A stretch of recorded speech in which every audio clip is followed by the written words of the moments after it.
자, 목차를 보면서 어떠한 목표를 가지고 어떠한 방식으로 학습을 할 것인지를 우리 알아보도록 하겠습니다. 우리가 가는 방향을 볼 줄 알아야 앞으로 얼마나 시간이 걸릴 것이고 또 어떻게 가야 효율적이고 내가 어떠한 목표까지 도달할 수 있는지를 가늠해 볼 수 있는 시간입니다.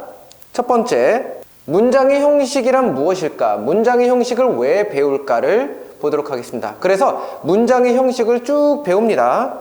효과적으로 배운 후에 점검을 하도록 하겠습니다. 실전처럼 점검을 하도록 하겠고요. 그 다음에 마지막으로 나도 강사 프로젝트를 통해서 내가 교재가 없이도 내가 쭈쭈쭈쭈 말을 하고 설명할 수 있는 보라색 보도록 하겠습니다. 그럼 자동사, 문장의 형식에 있어서 자동사와 타동사의 차이를 먼저 알아야 됩니다. 우리 연습 문제를 통해서 파란색으로 돼 있거든요. 학습을 합니다. 그 다음에 연습 문제와 비슷한 그런 문제를 통해서 실전 문제를 들어갑니다. 요건 빨간색 바탕으로 되어 있습니다. 그리고 마지막으로 핵심 이해로 짤막하게 이것은 이거고 이것은 이거고 이것은 이거다, 자동사는 이거고 타동사는 이거다, 딱 핵심을 강하게 요약하는, 핵심을 다지는 시간을 갖도록 하겠습니다. 이렇게 구성이 되어 있습니다. 우리 이제 형식에 있어서 그 자동사와 타동사의 역할이 어떻게 수행되는지를 보도록 할 것입니다. 자동사면은 1형식, 2형식이고요. 타동사면은 3형식, 4형식, 5형식입니다.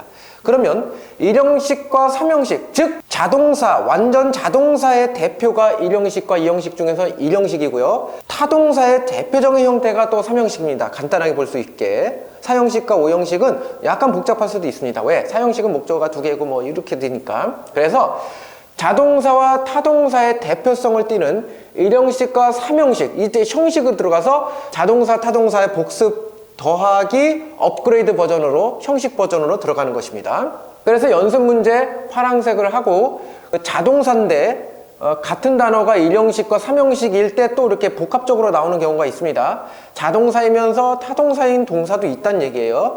자동사만 있는 1형식만 되는 동사가 있지만 또 1형식도 되고 3형식도 되는 동사도 있다는 얘기죠. 그러므로 같은 단어인데 1형식과 3형식일 때 분간할 수 있는 거, 그 다음에 연습 문제를 통해서 파란색을 통해서 풀어보시고, 그 다음에 빨간색을 통해서 실전 문제를 해보시고, 그 다음에 핵심 이해 정리로 깔끔하게 정리하면 되겠습니다. 그래서 1형식과 3형식을 배운 후, 그 다음 2형식과 3형식으로 넘어갑니다. 1형식이 되면서 3형식이 되는 동사도 있고 1형식만 되고 3형식만 되는 동사도 있고, 그걸 배운 후에 2형식이 되는데 그 2형식 동사가 3형식이 되는 경우도 있습니다. 자동사가 또 타동사로 넘어가는데 이번엔 1형식이 아니라 2형식입니다.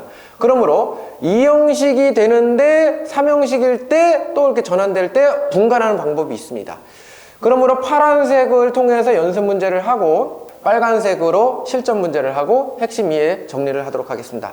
그럼 여기까지 봤을 때 자동사와 타동사를 형식으로 봤을 때 1형식, 2형식으로 더 심도 있게 넘어가고 3형식으로 넘어가면서 또 심도 있게 넘어가고, 그래서 1형식, 3형식, 2형식, 3형식 하면서 자동사와 타동사를 아예 깔끔하게 정리하는 시간이 바로 여기까지가 되겠습니다.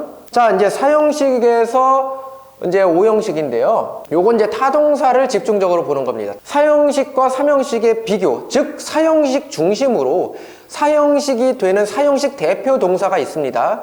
뭐뭐에게 뭐뭐를 주다, 이런 4형식 대표 동사가 있는데 이 대표 동사가 3형식으로 전환할 때 어떻게 변하는가, 요걸 보는 겁니다. 그래서 4형식이 3형식으로 전환하는 거를 보도록 하겠습니다. 연습 문제 파란색, 실전 문제 빨간색, 핵심 이해 정리로 마무리를 합니다. 5형식입니다. 5형식은 타동사인데, 자, 연습 문제 파란색을 보고 실전 문제 빨간색, 핵심 이해 정리를 하도록 하겠습니다. 그래서 5형식은 이러한 것이다를 학습하도록 하겠습니다. 자, 그러면 여기까지 이제 완벽하게 문장의 형식이란 무엇인가부터 시작해서 자동사, 타동사 1, 2, 3, 4, 5형식을 깔끔하게 정리를 했습니다. 그러면 이제 우리 개념 파악이 딱 된 겁니다. 아, 형식은 이거구나. 이게 목적어고, 이게 주어고, 이런 것이구나. 이게 보어구나. 이걸 확실하게 깨닫는 시간이 바로 여기까지 깔끔하게 되겠습니다. 그 다음에 마지막으로 이제 구화절로 넘어갑니다. 구화절로 넘어갈 때는 명사가 이 형용사가 합체돼서 더 길어지거나 절이 되거나 구가 되거나 이럴 때 문장이 길어집니다. 이 문장이 길어짐과 동시에 이 형식은 1, 2, 3, 4, 5 형식에서 벗어나지는 않습니다. 그래서 그 형식을 딱딱 끊어서 아무리 문장이 길어도 해석이 정확하게 깔끔하게 처리될 수 있도록 배우도록 할 것입니다. 그래서 구화절을 통해서 완전히 마무리를 하도록 할 것입니다. 그렇기 때문에 기본적인 바탕이 아주 잘 깔려 있어야 이제 구화절로 문장이 길어졌을 때 당황하지 않는 것입니다.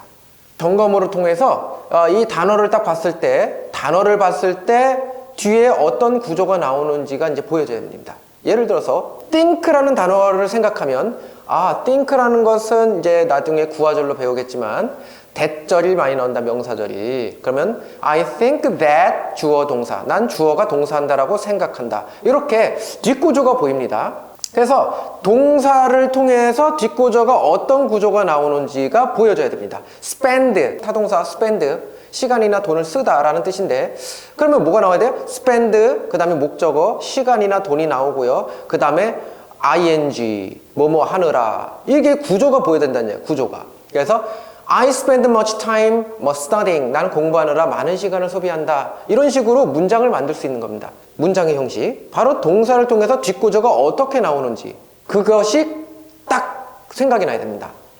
go, 1형식과 2형식이 나오죠. 어떤 뜻이 되고 뒷구조가 이런 뜻이니까 영작을 할 때 이렇게 된다. 점검을 통해서 단어로 형식 기억 떠올리는 것이고요. 그 다음에 독해를 합니다. 우리가 새로운 이야기가 있습니다. 동화 이야기가 있는데 그걸 다 형식 표기할 것입니다. 그래서 기억을 떠올리고요. 그 다음에 영작을 통해서, 번역을 통해서 형식을 또 떠올릴 것입니다. 실전과 같은 점검을 통해서 여러분의 실력을 다시 한번 확인해보고 다시 한번 점검하는 시간을 갖도록 하겠습니다. 그런 다음에 반통제 작문을 통해서 창작을 해볼 것입니다. 단어 이걸 가지고, 워크를 가지고, 아니면 고를 가지고, 아니면 그 두 개를 조합해서 한 문장 창작을 해보시오. 뭐 이렇게 해서 창작을 해볼 것입니다. 이 창작 같은 경우는 오프라인을 통해, 온라인 통해서 제가 점검을 할 수 있고요. 피드백을 할 수 있습니다.